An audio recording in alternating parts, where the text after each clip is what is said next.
নমস্কার বন্ধুরা। আম খেতে ভালোবাসে না এরকম মানুষ মনে হয় খুব কমই আছে। আর আম দিয়ে আমি আজকে তোমাদের একটা লাড্ডু রেসিপি শেয়ার করব। আশা করছি তোমাদের খুব ভালো লাগবে। আম দিয়ে তোমরা নানা রকম ডেজার্ট খেয়েছো, কিন্তু আমের এই লাড্ডু আশা করছি তোমরা আগে কখনো খাওনি। আর এই লাড্ডুটা একবার খেলে এই সিজনে বারে বারে বানাবে, এতটা ভালো। বাচ্চা থেকে বয়স্ক সবার ভালো লাগবে এই লাড্ডুটা। তো দেরি না করে রেসিপিটা শুরু করা যাক। আমি এই আমের লাড্ডু রেসিপি মানে বানানোর জন্য আমি নিয়ে নিয়েছি ২ খানা আম। আচ্ছা, এটা আমি গাছপাকা আম নিয়েছি। তোমরা যেকোনো আম নিতে পারো। আমটা এভাবে কেটে নেবো। কেটে নিয়ে আমের খোসাটা ছাড়িয়ে আমের ভিতরের অংশটা নিয়ে নেবো। সেই সঙ্গে বলে রাখি, যদি আমার রেসিপি তোমাদের ভালো লেগে থাকে চ্যানেলটা সাবস্ক্রাইব করে আমার পাশে থেকো। আর বেল বাটনটি প্রেস করে দিও নিত্য নতুন রেসিপি নোটিফিকেশন যাতে সবার আগে পৌঁছে যায় তোমাদের কাছে। আর যারা ফেসবুক থেকে দেখছো তারা কিন্তু পেজটিকে অবশ্যই ফলো করে রেখো আমার অন্যান্য ভিডিও দেখার জন্য। আর যারা ইউটিউব থেকে দেখছো তাদের তো বলতে হবে না, সাবস্ক্রাইব করে দিও। আর বন্ধু বান্ধব আত্মীয় স্বজনদের মধ্যে শেয়ার করো এই আমের লাড্ডু রেসিপিটা। আমি যেহেতু প্যারালাইজড, আমি চেষ্টা করি তোমাদের খুব ভালো করে ভিডিও দেওয়ার, বিছানায় রান্না করি, সেই জন্য ভুল ত্রুটি হলে তোমরা আমাকে ক্ষমা করে দিও। এবারে আমটা কেটে নিয়ে আমি এইভাবে ছুরি দিয়ে আমের ভিতর থেকে আমগুলো বার করে নেব। এটা বার করাটা খুবই সহজ। মানে খোসা, অনেক পাকা আমের খোসা ছাড়ানো যায় না। এইভাবে তোমরা যদি আমের ভিতর থেকে উম মানে আমটাকে বার করে নাও তাহলে কিন্তু অনায়াসে খুব ইজি, খুব সহজেই তোমরা এটাকে বার করে নিতে পারবে। এইভাবেই আমি ২ টো আমের করে নেব। আচ্ছা, ২ টো আমের আমার ১০ টা থেকে ১২ টা হয়েছে। তোমরা যদি বেশি করে করতে চাও সেক্ষেত্রে কিন্তু আমটা একটু বেশি দিতে হবে। আচ্ছা, আর একদম পাকা আমের করবে। যেসব পাকা আম যারা খেতে পারে না সেই পাকা আমেরও তোমরা এইভাবেই তোমরা উম আমটা ছাড়িয়ে নিতে পারো খোসা থেকে খুব অনায়াসেই। ঠিক আছে? এবারে আমি ২ টো আমের মানে পুরোটা বার করে নিলাম। আটির পাশ থেকে শুরু করে, খোসা থেকে শুরু করে যতটা আম পাওয়া যায় ঠিক ততটা আম আমি এর থেকে বার করে নিলাম। এই যে এতটা আম পাওয়া গেছে, এই আমটাকে আমি মিক্সিতে ব্লেন্ড করে নেব। খুব সুন্দর করে ব্লেন্ড করবে, আর খুব বেশি সময়ও লাগবে না। ৩০ সেকেন্ডের মধ্যেই এটা ব্লেন্ড হয়ে যাবে। এই যে দেখো, আমি মিক্সিতে খুব সুন্দর করে ব্লেন্ড করে নিয়েছি। এবারে আমি কড়াই নিয়ে নিয়েছি। কড়াইয়ের মধ্যে আমি দিয়ে দিলাম ১ বাটি শুকনো নারকোল, মানে ডেসিকেটেড কোকোনাট দিয়ে দিলাম। এবার ডেসিকেটেড কোকোনাটকে একটু রোস্ট করে নেব। মানে সরাসরি এটাকে রান্না করব না।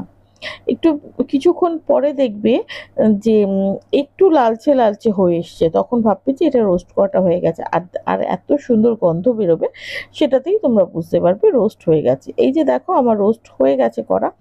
এবারে আমি এক বাটি যেহেতু আমি কোকোনাট নিয়েছি, সেই বাটিরই মেপে আমি ১ বাটি নিয়ে নিলাম যে আমের পাল্পটা নিয়ে এবারে খুব ভালো করে আমি মাখিয়ে নেব। আচ্ছা, সেই সঙ্গে তোমাদের একটা কথা বলে রাখি, যেহেতু আমটা খুব মিষ্টি, সেই কারণের জন্য আমি অ্যাডেড সুগার ইউজ করিনি। ঠিক আছে? তোমরা যদি আম যদি মিষ্টি না হয়, লাড্ডু খেতে ইচ্ছা করলে তোমরা অ্যাডেড সুগার ইউজ করতে পারো। সেক্ষেত্রে তোমরা চেষ্টা করবে চিনিটা গুঁড়ো করে নেওয়ার। গুঁড়ো চিনি তোমরা ব্যবহার করবে। আচ্ছা, যেহেতু আমের সুন্দর গন্ধটা আমাদের খুব ভালো লাগে, সেই জন্য আমি এর মধ্যে এক্সট্রা কিছু দিইনি।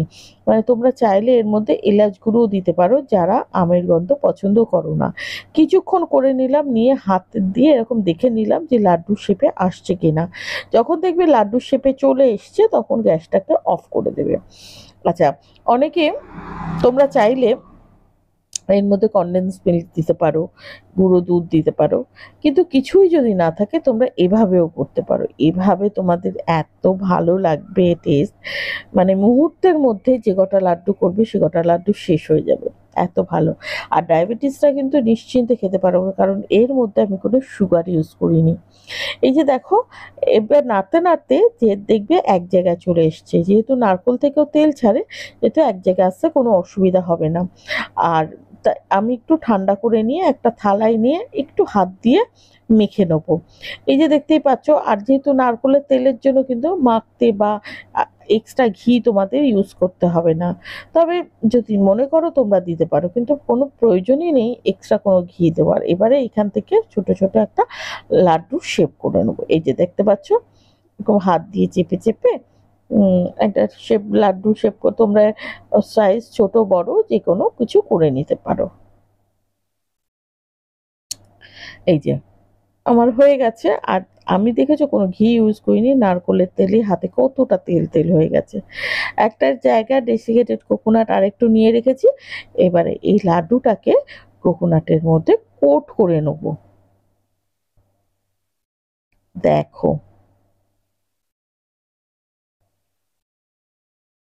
দেখতে একদম মনে হচ্ছে না দোকানের মতো? আর খেতে সত্যি, যদি তোমরা কারুকে না বলো বাড়িতে করেছো, তো তোমাদের বিশ্বাসই করতে পারবে না তোমরা এটা বাড়িতে করেছে, এতটা সুন্দর। এবার পরিবেশনের জন্য আমি সার্ভ করে দিলাম। দেখো কতগুলো হয়েছে মাত্র দুখানা আম দিয়ে। আজকের রেসিপি নিশ্চয়ই তোমাদের ভালো লেগেছে। রেসিপি ভালো লাগলে আবারও তোমাদের বলে রাখছি, চ্যানেলটা সাবস্ক্রাইব করে আমার পাশে থেকো। বেল বাটনটি প্রেস করে দিও নিত্য নতুন রেসিপি নোটিফিকেশন পাওয়ার জন্য। আর তোমরা যদি পাশে না থাকো, আমি ভিডিও শেয়ার করব কার কাছে, ভিডিও যদি তোমরা না দেখো আমারও তো মোটিভেশন লাগে যে ভিডিওটা বানানোর জন্য।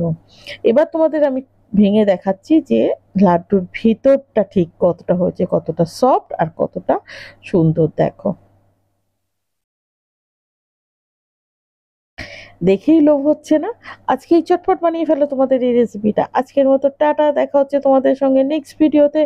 ভালো থাকবে, সুস্থ থাকবে। আর এই মানে আমের লাড্ডুটা অবশ্যই বাড়িতে বানাবে। আজকের মতো টাটা।